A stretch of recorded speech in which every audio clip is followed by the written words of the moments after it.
NBA que simplesmente não conseguia fazer uma enterrada comum. Desde a performance lendária no concurso de 2000, passando por enterradas reversas que decidiram jogos, até literalmente saltar sobre um pivô de 2,18 metros nas Olimpíadas. Vince Carter não era só um grande dunker, ele foi sem dúvidas o maior que o basquete já viu. Mas a parte insana é que isso era apenas um lado do jogo dele. Vince atuou em 4 décadas diferentes, terminou entre os 10 maiores da história em bolas de 3 convertidas e ainda carregava a fama de ser um dos jogadores mais decisivos da liga. Então, como ele desenvolveu essa capacidade atlética absurda? E o que transformou em um jogador tão dominante em todos os aspectos? Para entender isso, precisamos voltar no tempo até Daytona Beach, na Flórida. Foi lá que Vince Carter, técnico de basquete, e sua esposa Michelle, professora, receberam o nascimento de Vincent Lamar Carter Jr., ou como o mundo inteiro viria a conhecê-lo, Vince Carter. Conforme crescia, o jovem Vince contava com a influência do pai e do tio Oliver Lee, um ex-jogador universitário de destaque em Marquette, que o ajudavam a moldar o caminho para se tornar um atleta de elite. Enquanto isso, sua mãe tinha outro foco para ele. Inspirado pelos conselhos da família e fascinado por ídolos aéreos como Julius Dr. J. Irving, Vince Carter começou a perseguir o verdadeiro objetivo. Abençoado com uma impulsão absurda, Vince Carter estava prestes a conquistar algo simplesmente inimaginável. Mas, embora fosse um adolescente com um talento atlético fora do comum, havia outro detalhe que moldou sua trajetória para se tornar um dos maiores dunkers de todos os tempos. Enquanto a maioria dos jovens que sonhavam com a NBA passavam horas estudando o jogo dos seus ídolos, Carter fazia algo diferente. Em vez de assistir a jogos de playoffs ou confrontos decisivos, ele focava em um evento que acontecia apenas uma vez por temporada, o concurso de enterradas de NBA. Uma visão rara do basquete que viria à tona em 1995 no McDonald's All-American Dunk Contest. Naquela noite, o garoto da Flórida teria a primeira chance de mostrar ao mundo o quão espetacular ele era. That are standing to watch this guy. That will make the Sunshine State mighty happy and mighty proud. Wow! Oh, wow! You know, they compare him to Michael Jordan, and you know what? That certainly looked Jordan-esque. That was very air-like. E claro, Carter levou o título do torneio. Mas curiosamente não foi a capacidade de enterrar que levou sua equipe do Colégio Mainland ao título estadual naquele mesmo ano. Nem o que o fez ser eleito o Mr. Basketball da Flórida. O segredo estava em outra coisa. Graças ao seu tio, que sempre marcava presença nos jogos para provocar e jogar pressão das arquibancadas, Carter aprendeu a ser muito mais do que apenas um dunker. Ele podia atacar a cesta com força, mas também era capaz de desmontar qualquer defesa, encontrando espaços para ele ou para os companheiros. Esse talento chamou a atenção de um nome lendário, o técnico Dean Smith, o mesmo que havia treinado Michael Jordan na Universidade da Carolina do Norte. E seria justamente lá, em UNC, que a trajetória universitária de Vince Carter começaria a tomar um rumo mais sombrio. Enquanto Vince Carter, já apelidado de metade homem, metade incrível, ainda lutava para se adaptar ao seu papel secundário ao lado do também calouro Antoine Jamison, a situação não era fácil. Jamison, que já em seu primeiro ano em Carolina foi eleito para o time All-ACC, era o centro do plano do jogo de Dean Smith. E Vince, por mais talentoso que fosse, acabava tendo que viver à sombra do companheiro. Somando a isso, havia pressão externa. Amigos, familiares e torcedores não entendiam como alguém com a capacidade de Carter, capaz de realizar enterradas de outro planeta, não recebia mais protagonismo. Essa cobrança começou a afetar Vince. Outra coisa que ninguém conseguia entender é como você assiste esse vídeo sem deixar um like, pô. Como é que você assiste os vídeos aqui do Camisa 30 sem deixar o like pra dar aquela moral? Deixa o like, se inscreve no canal, ativa o sininho, rumo a 60 mil inscritos até o final do ano e eu conto com a ajuda de vocês. E ó, aperta também no botão hypar quando você deixar o like, porque ajuda demais na divulgação desse vídeo para outros amantes do basquete, beleza? Sem mais enrolação, vamos ver a história do Vince Carter. Mas Jamison, percebendo o quanto o parceiro estava sofrendo, tomou uma atitude. Os dois passaram todo o verão entre o primeiro e segundo ano treinando juntos no campo da UNC. Recusaram-se a voltar para casa, deixando de lado férias e descanso para se dedicarem a algo maior, a construção da grandeza. A questão era, depois da forma como o técnico Dean Smith havia utilizado Carter na temporada de estreia, será que Vince teria a chance de tentar preencher os sapatos gigantes que Michael Jordan havia deixado em Carolina?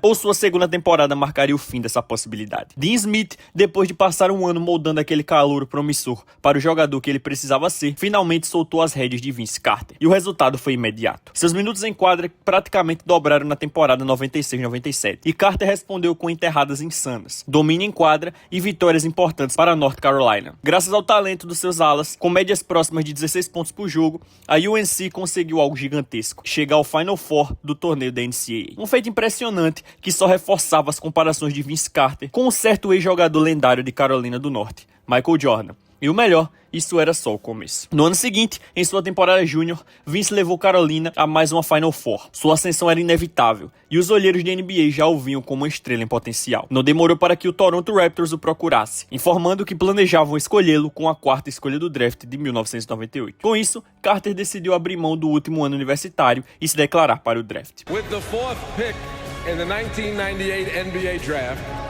the Toronto Raptors select Antoine Jameson from the University of North Carolina. With the 5th pick in the 1998 NBA draft, the Golden State Warriors select Vince Carter from the University of North Carolina. And as soon as I get up on the stage, I shook David Stern's hand, and he said, "Hold up, man, this is about to be a trade." I'm like, "Damn, somebody get traded already. We already 5 picks in." Toronto has traded the rights to Antoine Jameson to Golden State for the rights to Vince Carter plus cash consideration. Mas surge a pergunta, se o Raptors já tinha interesse em Carter, por que eles aceitaram a troca? A explicação era simples. Toronto havia entrado na NBA como uma franquia de expansão em 95, e ainda enfrentava sérias dificuldades financeiras. O time sequer tinha seu próprio centro de treinamentos, sendo obrigado a usar a estrutura de um campus universitário. O dinheiro vindo da troca com o Golden State Warriors foi usado justamente para construir a primeira instalação oficial de treinos da equipe. Ou seja, Vince Carter já estava salvando a franquia canadense antes mesmo de pisar em solo canadense. E a maré de boas notícias para ele só estava começando. Mas a grande questão era, será que Vince Carter realmente teria sucesso na NBA? Ou seria apenas um espetáculo aéreo escolhido pelo Raptors apenas para vender ingressos? Um detalhe importante é que o primo de Vince, Tracy McGrady, já havia sido draftado pelo Raptors um ano antes. Os dois se tornaram inseparáveis, criando uma conexão dentro e fora de quadra. Logo em sua primeira temporada, Carter impressionou. Com média de 18 pontos, 6 rebotes, 3 assistências e 1,5 toco por jogo, foi eleito quase por unanimidade o Rookie of the Year de 1999. E na sua segunda temporada, o salto foi absurdo. 26 pontos, 6 rebotes e 4 assistências de média, o que lhe garantiu a primeira convocação para o All-Star Game. Se o mundo ainda não conhecia Vince Carter, isso mudou completamente no concurso de enterradas de 2000. Ele começou a noite com um 360 windmill que deixou até Shaquille O'Neal boquiaberto. Depois, com o passe do primo McGrady, fez uma enterrada que rendeu nota máxima novamente. Foi aí que ele soltou a frase que entraria para a história. It's over. Mas ainda havia mais. Vince Carter cravou a bola enfiando o cotovelo inteiro dentro do aro,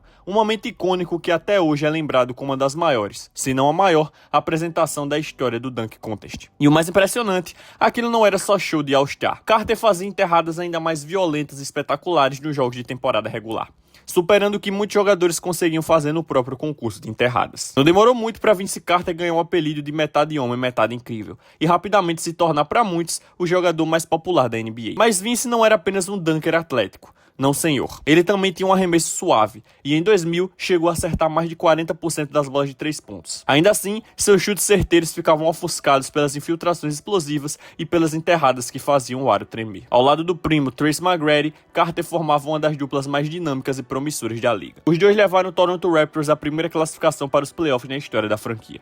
Porém, a realidade dos mata-matas foi um choque. Carter teve apenas 30% de aproveitamento dos arremessos. McGrady não foi muito melhor com 38% e o Raptors foi varrido pelo New York Knicks. As decepções não pararam por aí. Após aquela temporada, McGrady decidiu que não queria mais viver à sombra do primo.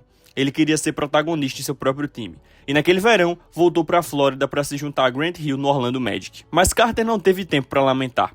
Jogando as Olimpíadas de Sydney em 2000, ele protagonizou talvez o maior lance de sua carreira e um dos mais icônicos da história do basquete. Contra a França, Vince roubou a bola e partiu em velocidade para a cesta. À sua frente estava Frederick Weiss, um pivô de 2,18 metros.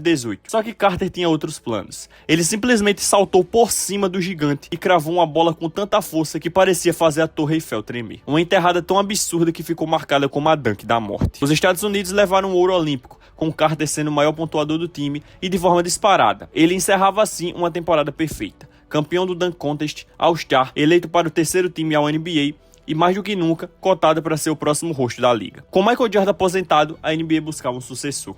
Grant Hill era o candidato mais maduro, mas as lesões o derrubaram. Kobe Bryant ainda era considerado jovem demais. E no ano de 2000, tudo indicava que Vince Carter seria o novo rosto da NBA e seu próximo grande astro. Em 2001, Vince Carter parecia estar no caminho certo para se tornar o rosto definitivo da NBA.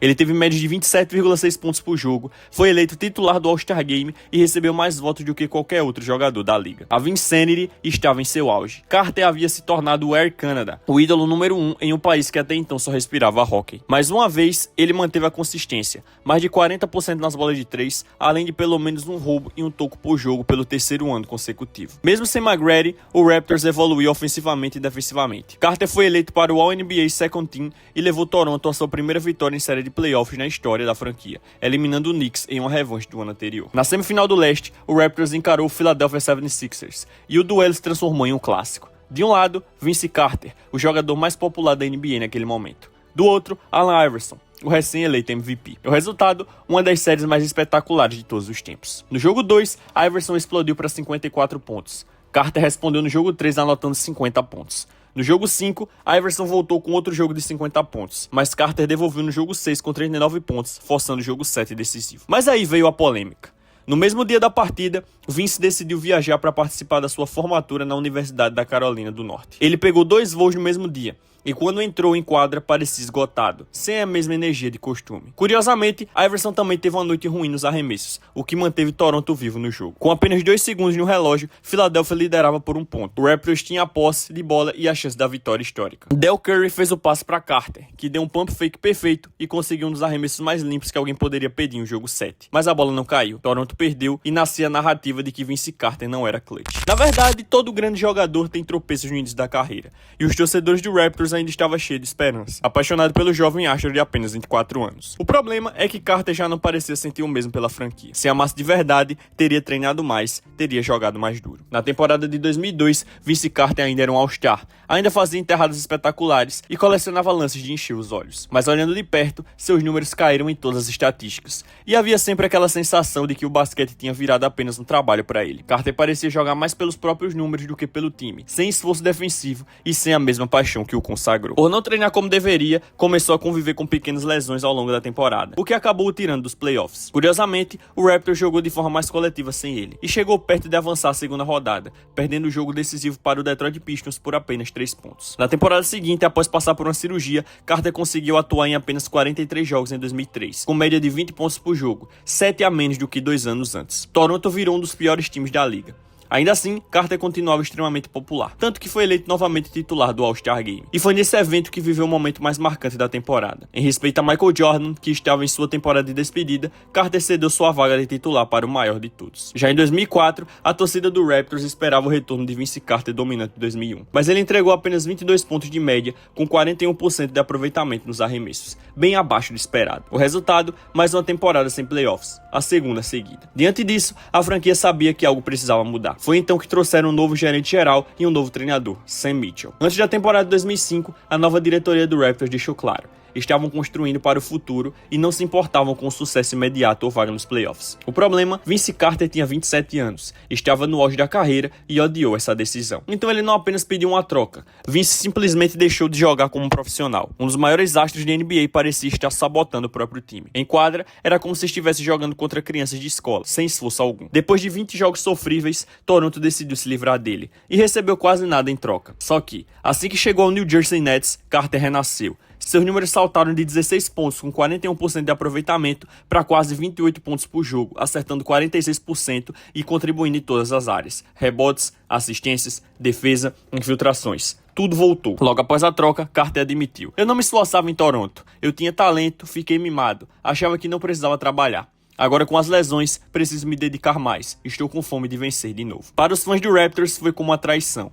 Eles o apoiaram por anos, fizeram campanhas para mantê-lo no time e gritavam contra a diretoria para que o não trocassem. E no fim, Carter cuspiu no prato que comeu, deixando para trás a franquia que ele mesmo ajudou a colocar no mapa. Resultado, o homem que praticamente criou o basquete no Canadá virou o maior inimigo da cidade. Toda vez que voltava a Toronto, era recebido com vaias ensurdecedoras, comparáveis apenas às de LeBron em Cleveland em 2011 e Kevin Durant em OKC em 2017. Além disso, o lampejo de inspiração de Vince não durou muito. Foi só naquela primeira meia temporada após a troca. Depois, ele voltou aos velhos hábitos. Ainda entregava momentos brilhantes, justificando o apelido de metade homem, metade incrível, mas também irritava os torcedores com sua preguiça, descuidado na defesa e arremessos desperdiçados nos playoffs. Em 4 anos e meio com o Nets, manteve médias impressionantes de 23,6 pontos, 5,8 rebotes e 4,8 assistências.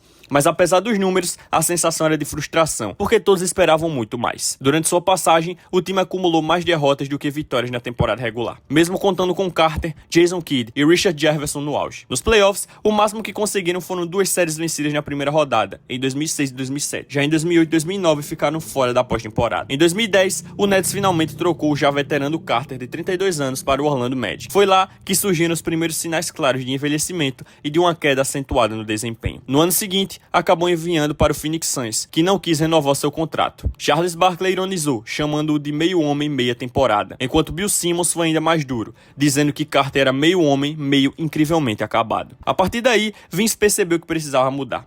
Fez uma virada completa na carreira, abandonando o estilo ineficaz de jogadas isoladas e se transformando em uma peça integrada ao coletivo. Passou a ser um veterano versátil, entendendo os detalhes do jogo, trabalhando duro e sendo um companheiro exemplar.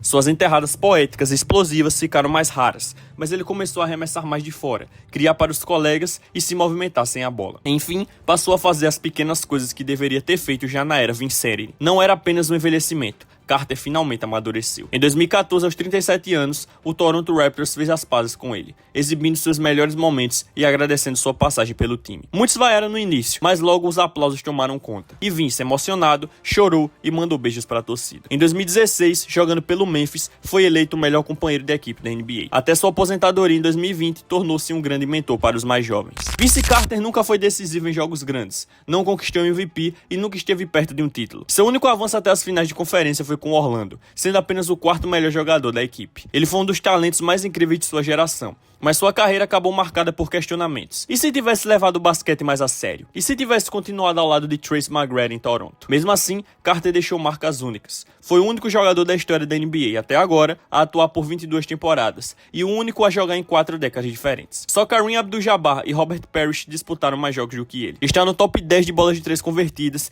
e integra o seleto grupo de 27 atletas que ultrapassaram a marca de 25 mil pontos. Mas nada disso é o que vamos lembrar dele. O que ficará para sempre é a sua condição de maior dunker da história do basquete. Não Jordan, não LeBron, não Giannis. Vince Carter foi o melhor dunker que o jogo já viu. E mais, foi o grande responsável por transformar o Canadá na segunda nação mais representada na NBA, atrás apenas dos Estados Unidos.